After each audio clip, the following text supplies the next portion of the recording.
Welcome to the Tuesday night principled Chiro broadcast from DE and Band of Brothers. Hopefully Tiff puts that up there at some point. Welcome. I'm Dr. Brian Moriarty, your esteemed host and MC for tonight's exciting call with Dr. Bridget Farrar. And you'll have to, there we go, Tiff, you're on it now. Good. Way to go, Cat Jr. You are rocking it. I just got off the basketball court, guys, so ignore the sweat, ignore the perspiration, the beet red face. But this is what we do here. We have dedication here on the Tuesday night Principal Chiro broadcast, and we just get right off the court, pop over to the office, throw a little water on our face, and boom, we are ready to go. And, I love being in my office here because I can, show off some different awards here. But speaking of this, I got from the FCS. Isn't this a nice thing? All the FCS board members got this nice little spine here. Pretty sweet. So anyway, let's talk about DE. Tiff, let's get that graphic going. There is DE coming up there, April 21st to the 24th. I think there's like one room left at the Hyatt. So if you call in tonight, maybe you'll get it. Maybe you won't, but you can always go next door to the Embassy Suites. If not, it's $700 a night that weekend. Or you can hop on it, go to lifede.com, register for the conference, get your hotel, get your flight. It's only going to go up from here, guys. I want everybody to step up and be there. So I hope you all join us there. So anyway, let's get to, some, thank you, Araceli, best ED around. Oh, and look, Araceli, look what else I got here. More stuff in my office there. There's my FCS Chiropractor of the Year Award for 2021. It's just awards are everywhere in this. And that kind of leads into my intro of our speaker tonight. We've got Dr. Bridget Farrar from the great state of Florida, just like myself. She's a proud FCS member, and I feel like one day she's going to win one of these awards like this because Bridget is awesome.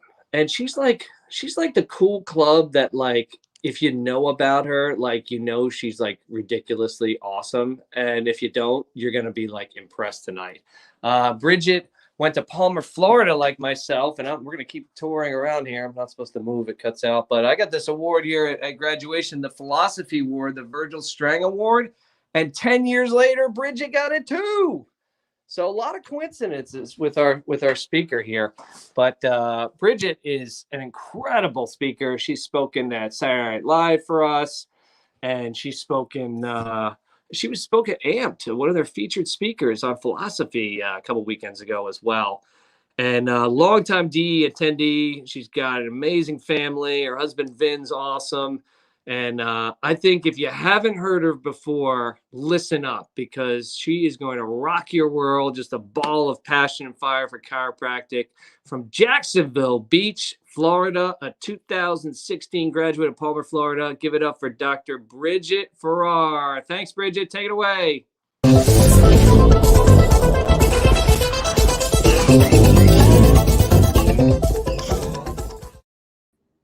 All right. Good evening, everybody. This is exciting. It's also exciting that you get to see the face, because I've been listening to the DE call for a long time, and it was just the voices. So this is fun. You get to see my lovely disorganized back office and our laundry. So welcome to Slancha Chiropractic. Thanks, Paula. And so I just wanted to open up tonight, just tell you a little bit about myself. My husband and I run Slancha Chiropractic. The word Slancha is pretty weird, but it means to your health in Irish, and being Irish is one of the things I'm most proud of. I'm a third-generation chiropractor, and I'm the 9th chiropractor in my family. So my grandfather went to Palmer, and B.J. Palmer was his teacher, so he was, the toggle guy. And then my dad and my uncle also went to Palmer, and my mom went to Palmer, and my mom and dad met when he was a clinic doc and she was a student. So just a very exciting reason why I exist and was born in Davenport, Iowa. So that's a little bit about me. We practice Gonstead Chiropractic specifically, and we see a lot of kids. So my husband is actually the pediatric chiropractor. You can't ask me to adjust a child. It's not my jam. I will do it, but it's not my favorite. It's his favorite. I really like to see anyone with a spine. But I just want to talk about tonight. One of the messages when I was speaking at the AMP conference last week, my topic was falling in love with philosophy, which was really super fun. And basically I just was DE all over the place and everybody loved it. And I was like, you should check out DE because I've been going since I was a second quarter. I was actually conned by my friend Taylor Mason. She was like, hey, let's go to this conference. It's free, because this was back in 2013, right? And she's like, it's free for students to go. And I was like, if it's free for students to go, it's totally going to be lame. Like, they're just going to try and sell stuff to us. It's going to be awful. And she was like, no. And I was like, I'm working this weekend. I can't miss it because I waited tables in school. And she said, listen, this guy, Jim Sigafus, is talking. And remember, Dr. Shreve told us we should hear him if we could. So just say yes and just come. I don't want to drive by myself. And I was like, okay, I'll go. So then we walked into DE and we sat down, and it was the first day. We had no idea. And everybody was wearing chiropractic t-shirts. And I was like, what is this place, right? Because I had grown up in a chiropractic household. And Pete Amlinger opened up and he played this song that every time I think of it, I can't remember the name of it, but it says home in it 1,000 times. And he played this song, and I just got this overwhelming feeling. And after I heard him talk, I just had this peace that settled over my body. Like, this is where I'm supposed to be. These are my people. I love this place. And that was just after the first speaker. So I was in hook, line, and sinker. And that's been my journey. So I've been going to DE ever since then. And every DE I went to, I was like, I just want to meet my husband here. And then all 3.5 years of chiropractic school, I didn't meet my husband until 4 months before graduation. And I met my husband at DE. So DE has given me my passion for chiropractic, my husband, which has led to my babies, and my super successful practice where we do just principled chiropractic and teach people that the power that made the body heals the body. And if you move the bone, God heals you. And we give him all the credit. So it's really wonderful to have that foundation. And I talked a lot last weekend about how your philosophy in chiropractic is all about how you get through the bad days, not the good days, and how important it is to have a reason to keep coming to work and be on mission, and come when you don't know if you're going to make it, and come when it's really hard. And the example I gave was, unfortunately, both of my parents are in heaven. They lived really wild lives and had a really great time in the 80s. And I think they took some years off their life. But my dad passed away right before I went to chiropractic school, but he knew I was going. So that was really exciting. And he passed away in his office after he gave an adjustment and was going to his x-ray room to develop x-rays. And he just had a stroke and he died there. And then, so that was before I went to school. That was the May before I started in October. And then as I went through chiropractic school, I hung out, my mom, I talked to her all the time, and she was super supportive. She's an amazing chiropractor.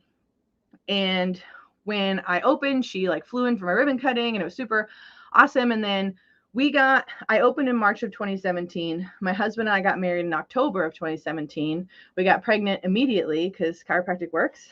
And then in June, we had our son. And then 7 weeks later, my mom passed away. And she passed away right there in my office, which is pretty terrible when you're 7 weeks postpartum with your first baby. And she came down to celebrate her birthday. But when I was at DE 3 weeks ago, and Steve was up there talking, and he was talking about the mission of chiropractic and that we just need to tell more people. And it hit me like a ton of bricks that both of my parents passed away in a chiropractic office. They both got to be where they were made to be, because you don't just become a chiropractor. You're called to be a chiropractor, because this isn't for the faint of heart. But if you don't have this philosophy about what you do, if you're not in this, if you're not adjusting people because you want to connect them to their life source, you want to interrupt the distortion of the world that we live in, when that stuff happens, it's hard to go back to work on Monday. But on Monday morning, when we had all those patients here, I came in and I adjusted people, because the last thing my mom would have wanted me to do is not see people. And as hard as death is, I know where she is. I know where my dad is. And it sucks, and it's hard all the time. But I'm also glad I got to be here with her, and that the beginning and the end of my parents' career in chiropractic was in an office. And I can't think of a better way to go, because I think Steve was talking about people adjusting until they just want to do one last adjustment and then go and die, right? Or we've given an adjustment to a man who was a chiropractor we took care of for a long time, and my husband had been checking and adjusting him. And he came in one day and he said, I think I need my C2 done. I don't really often need that, but I really feel it today because Vin had found that when he was scoping him. And Vin said, okay, let's do it. And he set the bone, and the man died that night in his sleep. And his whole family, who's all chiropractors and in chiropractic and all this stuff, were so thankful, right? It was like that beautiful story that Natalie said when she had people, when the family was like, please, please just come adjust our grandmother who's in the hospital because we know that she'll be better if she has less interference to her nervous system. And that's the thing that is so powerful and so important about what we do is why do we come here when we've had a bad day? Why can we get through a hard time in our life where we've lost a loved one or we've lost a friendship or we've been betrayed by someone or something terrible, right? We still have to come in at work on Monday and be clear ourselves to clear out other people. And I think that's what being philosophically sound is about. Because we hear, the first day of school, they say to you, look to your left and look to your right. Those people won't be practicing chiropractic in 5 years. Now, I'm 5 years in chiropractic, opened my business. So I opened my business 3 months after we graduated. And we're going to be 5 years in March, which is super exciting. And just thinking about at this point, if I go back to my class, how many of those people are still serving people? And how many of those people that graduated me, there were 93 people in my class, I would say 10 to 15 of us were principled and we were loud about it. There's a bunch of chiro kids in there. How many of them are still loving what they do? Because if I could say just one thing, I just love what I do. I just love it. I love talking to people. I love seeing them get the big idea. I love turning their power on. I love awakening them to the potential that's inside of them and just saying like, can you believe that your body did this, that you are capable of all of this, that you thought that the rest of your life was going to be riddled with whatever it is that you wrote down on that piece of paper. But I found the problem that is in between your ears, right? And I removed that subluxation and you are clear and your body healed. And they always say, oh, thank you, Dr. Bridget, you did so much for me. I'm like, I didn't do anything. I found a subluxation, I removed a subluxation, and then you left this building and you did all the work. I started this process and you took it to completion because what you do outside of these four walls has nothing to do with me. So I'm just going to focus on you here. I'm going to love you. I'm going to clear you, and I'm going to give you as much hope as I possibly can, right? Because sometimes, people come in and they're so heavy and they need so much love. We have this woman we're taking care of right now. And she takes forever because she has to tell me everything that went wrong with her. And every time I say, listen, Shelly, I love you, but everything we're doing here, it doesn't treat any of the things you want to tell me about. I'm just going to find it. I'm going to remove it. I'm going to leave it alone, and God's going to heal it. And you have to trust that process. And she's like, well, why am I not any better? And I said, because that's not a priority for your body. You might come in with low back pain. Your L5 is angry. But if your body thinks that your heart beating and your lungs breathing and your food digesting is more important than some back pain, you're going to have that back pain, honey, because it's not up to us what happens with the adjustment. We have to completely remove ourselves from the outcome. We have a wonderful associate. We just hired our first associate. He is the most fun, most gregarious, most loving human being in the whole world. He couldn't have been a better answer to prayer. And one of those first year things that's so hard for people is disconnecting from the outcome. Because we shouldn't be attached to it when it's good, and we shouldn't be attached to it when it's bad. What we should be attached to is delivering the most perfect, specific, scientific chiropractic adjustment to the bone that needs it and to leave the rest alone and let God do all the work. And I think that's a really important philosophy for people who are new in practice, for people that are tired in practice. It's like, how far away have we gotten from just finding, fixing, and correcting? Because we aren't called to do anything else. And everybody can do all the other stuff, right? I have friends that I watch that we're principled that have just started to slowly slip down, and they're starting to add little things into their practice. And they're like, well, we still only adjust, so it's okay. And I was like, a confused consumer doesn't buy, guys. They can get that stuff anywhere else, but only one place can they get a specific scientific adjustment. And that's from you. And so you can waste your time talking to people, selling them essential oils, giving them supplements, rubbing their butt, taping them, icing them, doing all that stuff that anyone else can do with a weekend course. But the craft, and just finding and just removing that subluxation is so important. So my big hope for this conversation, and what I wanted to talk about most after that ridiculously long story, was the question, will chiropractic, the way that we do chiropractic, be around for our great grandchildren? Think about it.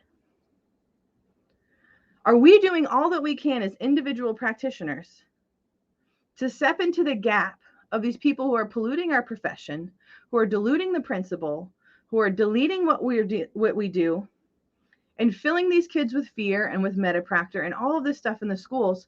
What are we doing about it? Because once you graduate, you can get onto Chiropractic Island and just worry about your business and say, well, I got through it and I'm principled and that's great. But the most important thing we can do is send the elevator back down. It's one of the things that my husband and I are passionate about. If a month goes by that we don't have a student in this office, we're like, what are we doing wrong?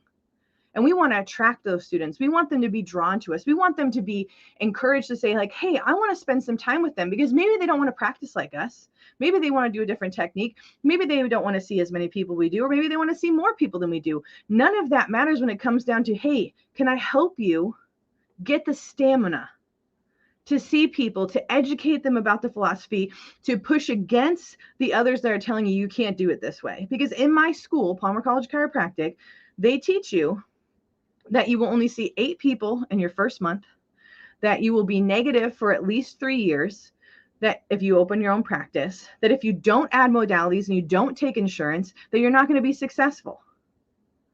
And they just tell them that. That's just literally, and if we had an assignment in school where we had to say, this is what we would do, and this is our area of just death, right? Where you just like suffer and struggle, and hopefully you have 2 people, and then you have 4 people, and it'll just get bigger and bigger. Whereas when we opened, we surrounded ourselves with mentors, and I shadowed a whole bunch of DE docs, and I got connected with people, and we had a huge opening month, and we had all these things. And if that's not for you, that's okay too. But the issue that I'm seeing with a lot of chiropractors who are just amazing, wonderful people is that they have no connection to the student body. And they're like, I don't know how to get that. There are chiropractors in DE that interact with students all the time. There's students that come to all the DEs that would love to be invited to your office, that would love to come and spend time with you. Invite them into your home. Let them sleep on your couch if you don't have an extra room. Feed them, encourage them, give them tips. But these students who are so hungry for the principle that once they hear the message that's so beautifully delivered at DE and a few other places, they need a pathway to be successful. Because we can't just tell people to open your doors and push and pray, right? We have to give them tools and encouragement and a resource and a person to call when they're scared and when they're worried. And I think that there isn't a better group of people to do that than principled chiropractors.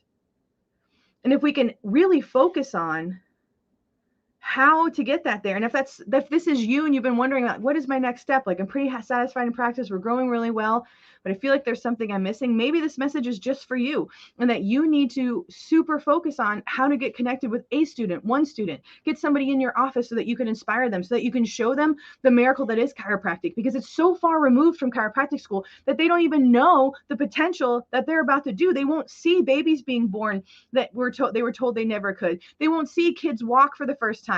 They won't see people literally get off a disability and go back to work, because it's not that they didn't want to work, it's that they couldn't, because they couldn't leave their house for more than an hour because it would just leave them on the ground.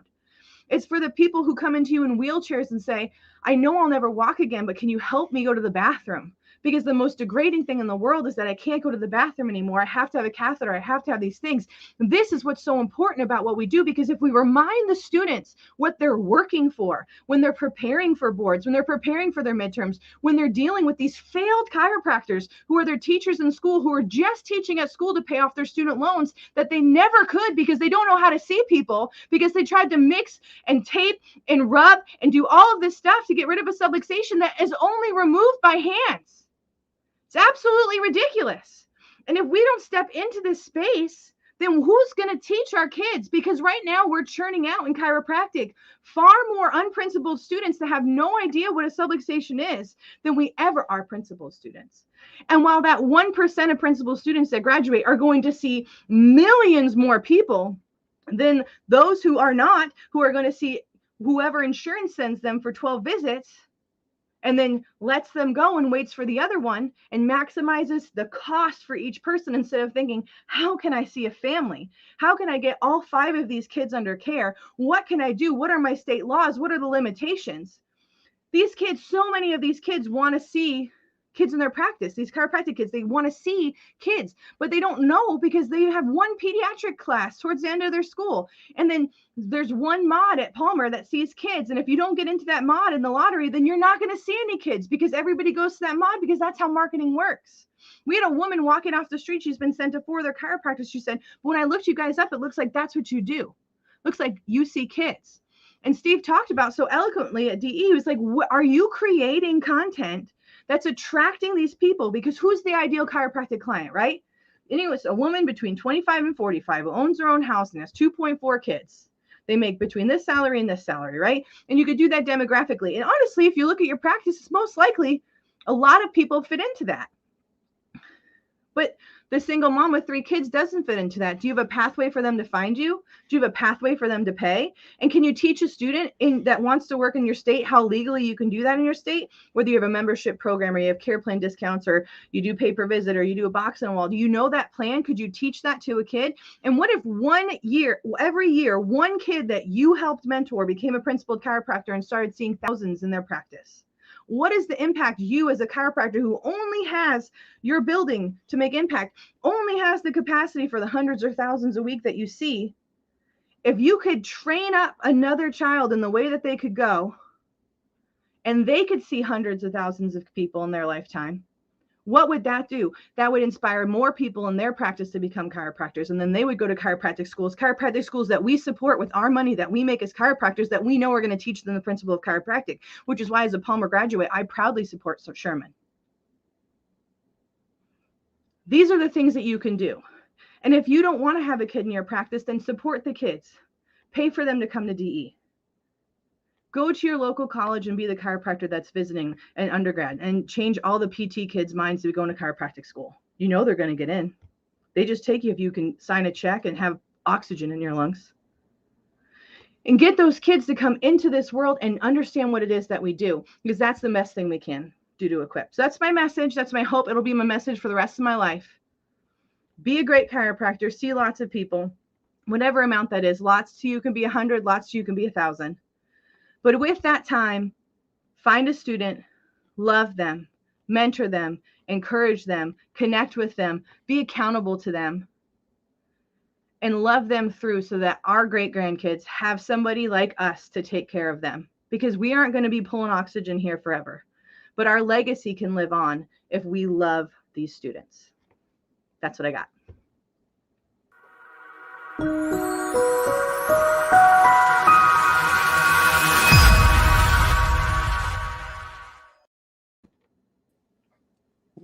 Preach, girl, preach. Wow, Bridget. Damn, girl, that was awesome. I am so fired up after listening to you tonight. I saw so many great comments on the screen coming across, and thank you so much for doing this tonight. That was awesome. Thank you for asking me. It was super fun, and I'd love to talk to anybody. If you ever need encouragement, I'm your girl. It's one of my gifts from the Lord, so if you need a little oomph in your life, just call me. I'll give it to you straight, though. It's a little bit of tough love sometimes, but I'll give you love. Tough love is a right hook sometimes. So, but I know what you're saying, and I know you give back to the students a lot, and your office is always welcome. I know I've sent you a patient, and they were extremely happy with your practice. It's a no BS office, pure chiropractic, and it's a welcome sight to see a rising star like yourself just kicking butt, and it truly is inspirational for us all. Thank you. So thank you so much, Dr. Bridget Farrar. Guys, that was awesome. We'll see you next Tuesday night on the Principal Chiro broadcast from DE and Band of Brothers. Have a good night, everybody. Bye.